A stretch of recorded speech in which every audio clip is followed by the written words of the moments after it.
Breaking news. Raghurama Krishnamraju custodial torture కేసులో విచారణ ప్రక్రియ వేగవంతమైంది. హైకోర్టు ఆదేశాల మేరకు A7 నిందితుడిగా ఉన్న IPS అధికారి సునీల్ కుమార్ నాయక్ గుంటూరు CCS పోలీసుల ఎదుట విచారణకు హాజరయ్యారు. గత కొన్ని రోజులుగా అరెస్టులు, నాన్ బెయిలబుల్ వారెంట్ల మధ్య కొనసాగుతున్న ఈ వ్యవహారం ఇప్పుడు విచారణ దశకు చేరుకోవడంతో రాజకీయ వర్గాల్లో ఆసక్తి నెలకొంది. బీహార్ కేడర్ కు చెందిన సునీల్ నాయక్ గత ప్రభుత్వ హయాంలో ఏపీ CIDలో DIGగా పనిచేశారు. ఆ సమయంలోనే రఘురామపై కస్టడీలో దాడి జరిగిందన్న ఆరోపణల నేపథ్యంలో ఆయనను నిందితుడిగా చేర్చారు పోలీసులు. గత నెలలో బీహార్లో ఏపీ పోలీసులు ఆయనను అరెస్టు చేసినప్పటికీ సాంకేతిక కారణాలతో పాట్నా కోర్టు ఆయనను విడుదల చేసింది.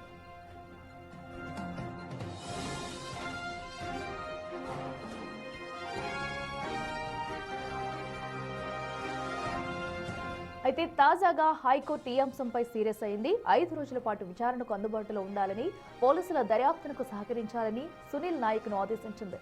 కోర్టు ఉత్తర్వుల మేరకు ఆయన ఇవాళ విచారణకు హాజరై తన వాదనలను వినిపిస్తున్నారు.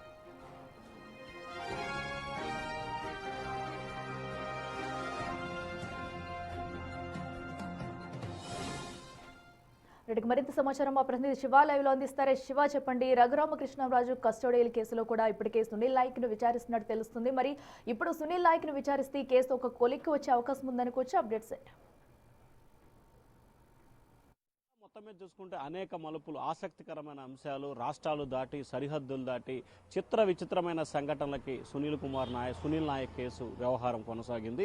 సునీల్ నాయక్ని కస్టడీకి హైకోర్టుకు సంబంధించి ఆయన ముందస్తు బెయిల్ పిటిషన్ దాఖలు చేయడం, గుంటూరు మొబైల్ కోర్టులో సునీల్ నాయక్ సంబంధించి అరెస్టు PT వారెంట్ దాఖలు చేయడం, Guntur court PT arrest warrant issue చేయడం, దాన్ని పట్టుకొని పోలీసులు బీహార్ వెళ్లడం, బీహార్లో సునీల్ నాయక్ని అడ్డుకునే ప్రయత్నం చేయడం, అక్కడ కోర్టు అరెస్ట్ వారెంట్ని డిస్మిస్ చేసిన పరిస్థితి కనిపించింది. 5 రోజుల పాటు బీహార్ పాట్నాలో ఉన్న IO అధికారులు, పోలీసు అధికారులు చేసేదేమి లేక వెనక్కి తిరిగి రావడం, ఆ తర్వాత సునీల్ నాయక్ ఈ కేసులో తనకి ముందస్తు బెయిల్ ఇవ్వాలని చెప్పి హైకోర్టులో బెయిల్ పిటిషన్ దాఖలు చేయడం, బెయిల్ పిటిషన్పై విచారించిన ధర్మాసనం కూడా కీలకమైన ఉత్తర్వులు జారీ చేసింది. ఈ రోజు నుంచి 5వ తేదీ నుంచి 9వ తేదీ వరకు విచారణ అధికారి ఎదుట హాజరై పూర్తి స్థాయిలో విచారణకి సహకరించాలని చెప్పి ఏపీ హైకోర్టు ఆదేశాలు జారీ చేసింది. ప్రతిరోజు ఉదయం 10 గంటల నుంచి సాయంకాలం 5 గంటల వరకు కూడా దాదాపుగా 5వ తారీఖు 6, 7, 8, 9 అంటే 5 రోజుల పాటు కూడా ఆయన్ని విచారణ అధికారి ప్రశ్నించబోతున్నారు. ప్రస్తుతం విజయనగరం SP అలాగే ఈ కేసులో IOగా ఉన్న దామోదర్ విచారణ ప్రారంభించారు. అయితే ఈ కేసుకు సంబంధించి రఘురామకృష్ణరాజుని కస్టోడియల్ టార్చర్ చేయాల్సిన పరిస్థితి ఏర్పడింది. మీకు ఎవరి ఆదేశాల్లో మీరు ఈ వ్యవహారాన్ని కొనసాగించారు? ఆ రోజు మీరు CID SPగా ఉన్నారు, అప్పుడు CID చీఫ్గా PV సునీల్ కుమార్ ఉన్నారు. ఈ కేసులో మీరు A7గా ఉన్న నేపథ్యంలో ఎవరి డైరెక్షన్లో మీరు రఘురామకృష్ణరాజుపై దాడికి ప్రయత్నించారు? మీరు దాడికి పాల్పడబోతే ఎవరు పాల్పడ్డారు? ఎవరు పాల్పడమని చెప్పారు? రఘురామకృష్ణరావుని కొట్టమని చెప్పింది ఎవరు? ఎందుకు కొట్టాల్సి వచ్చింది? ఇట్లా దాదాపుగా 40-45 అంశాలకు సంబంధించిన ప్రశ్నలతో సుదీర్ఘంగా ఆయన విచారణ చేయబోతున్నట్లు కూడా తెలుస్తా ఉంది. ఎందుకంటే వాస్తవానికి ఆయన ట్విట్టర్ వేదికగా కూడా అనేకమైన ప్రకటనలు చేశారు. తాను ST సామాజిక వర్గానికి చెందిన వ్యక్తినైనా తనని ఈ రకంగా ఇబ్బందులు పాలు చేస్తున్నారు, ST సామాజిక వర్గంలో పుట్టడమే నేను చేసిన తప్ప అంటూ కూడా ఆయన ట్విట్టర్ వేదికగా ప్రభుత్వాన్ని ప్రశ్నించిన పరిస్థితి కనిపించింది. అలాగే రఘురామకృష్ణరాజు తనని బెదిరింపులకు పాల్పడ్డారు, PV సునీలు, జగన్ పేర్లు చెప్పాలని చెప్పి కూడా తనని బెదిరింపులకు పాల్పడ్డారు. తాను ఆ బెదిరింపులకు లొంగలేదనే తనపై తప్పుడు కేసు నమోదు చేశారు.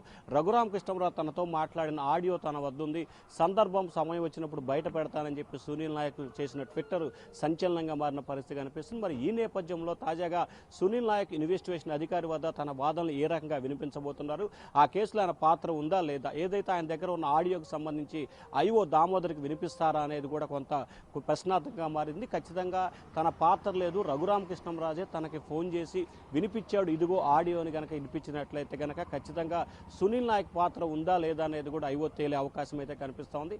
మొత్తం మీద పాట్నా, బీహారు, ఆంధ్రప్రదేశ్ 2 రాష్ట్రాల మధ్య కొనసాగిన ఒక రకమైన వివాదంగా దీన్ని భావించాలి. ఆ వివాదానికి దాదాపుగా హైకోర్టు ఫుల్ స్టాప్ పెట్టింది. ఈ రోజు ఆయన విచారణకు కూడా హాజరయ్యారు. ఇవాళ నుంచి జరగబోయే విచారణకు ఆయన పూర్తి స్థాయిలో సహకరించాలని చెప్పి హైకోర్టు ఆదేశాలు జారీ చేసిన నేపథ్యంలో కూడా విచారణ అయితే కొనసాగుతూ ఉంది. అఖిల, శివ, ఈరోజు సునీల్ నాయక్తో పాటు, ఎందుకంటే విచారణ జరిగిన అనంతరం కూడా ఎవరి పేర్లైనా బయటకు వచ్చే అవకాశం కనిపిస్తుందా? సో ఇప్పటికే పలు దఫాలుగా కూడా ఈ కేసు విచారణ అయితే కొనసాగుతూ వస్తుంది. అండ్ అనంతరం కూడా కృష్ణంరాజుని మరొకసారి పిలిపించి మాట్లాడే ఛాన్స్ ఉంటుందనుకోవచ్చా? ఖచ్చితంగా సునీల్ నాయక్ సంబంధించి ఐఓ దాదాపుగా 40 నుంచి 45 ప్రశ్నలతో కూడుకున్న ప్రశ్నావళిని సిద్ధం చేశారు. ఐఓకి సంబంధించి ఎవరైతే ఉన్నారో ఈ కేసు అంటే రఘురామకృష్ణంరాజు కస్టోడియల్ టార్చర్ కేసుకు సంబంధించి హైకోర్టు ఆదేశం ప్రకారం ఒక కమిటీ వేసింది. ఆ కమిటీలో ఐఓ దామోదర్గా ఉన్నాడు, అలాగే నగరంపాలెం సిఐ, అలాగే గుంటూరు సంబంధించిన వెస్ట్ డిఎస్పీతో పాటు మరికొంతమంది ఎస్ఐలు కూడా దీంట్లో ఉన్నారు. దామోదర్ నేతృత్వంలో ఈ విచారణ కొనసాగుతూ ఉంది. ఇవాళ నుంచి 4-5 రోజుల పాటు కొనసాగే విచారణలో ఆయన ఖచ్చితంగా పై అధికారుల ఒత్తిడి మేరకే ఈ పని చేశానా, లేకపోతే XYZ పేర్లు చెప్పి వారు చేయమంటే నేను చేశానని చెప్తాడా, లేదు తనకు ఎవరు ఒత్తిడి లేదు, అసలు మేము రఘురామకృష్ణరాజుపై ఎటువంటి దాడి చేయలేదు, కావాలనే తనపై కేసు నమోదు చేశారని చెప్తారా అనేది కూడా ఉత్కంఠగా మారింది. వాళ్ళ విచారణ కొనసాగుతోంది కాబట్టి సాయంకాలానికి ఆయన ఏ అంశాలని అధికారులకు చెప్పారు, ఏ అంశాలకు సంబంధించి ఆయన సమాధానాలు చెప్పారా, లేదా మౌనంగానే ఉన్నారా, లేదా తనకు తెలియదని చెప్పారా అనేది కూడా సాయంత్రానికి పూర్తి స్థాయిలో క్లారిటీ వచ్చే అవకాశం అయితే కనిపిస్తూ ఉంది. అంటే ఇప్పటికే రఘురామకృష్ణరాజు వ్యవహారానికి సంబంధించి కూడా పివి సునీల్ని గతంలో విచారణ చెప్పారు. అలాగే అప్పుడు గుంటూరు జీజీహెచ్ సూపరింటెండెంట్గా ఉన్న డాక్టర్ ప్రభావతిని విచారించారు. అలాగే మరికొంతమంది అధికారులను డిఎస్పీ స్థాయి, ఏఎస్పీ స్థాయి అధికారులను కూడా పిలిచి విచారణ చేశారు. సునీల్ నాయక్ మాత్రం దాదాపుగా 7-8 నెలల కాలంగా విచారణకు సహకరించకుండా ఆయన ఎప్పుడైతే ప్రభుత్వం మారిందో వెంటనే బీహార్కి ఆయన సొంత రాష్ట్రానికి ట్రాన్స్ఫర్ అయ్యి అక్కడ ఫైర్ డీజీగా విధులు కొనసాగిస్తున్న నేపథ్యంలో ఆంధ్రప్రదేశ్ ప్రభుత్వం ఎట్టకేకలకు హైకోర్టులో పోరాటం కావచ్చు, లేదా మిగిలిన అంశాలు కావచ్చు ఏపీకి ఆయన తీసుకొచ్చి విచారణ అయితే చేస్తుంది. మరి విచారణలో ఎటువంటి ఆసక్తికరమైన అంశాలు వెలుగులోకి వస్తాయనేది ప్రస్తుతం హాట్ టాపిక్గా మారింది. Akhila. Right Shiva, thank you.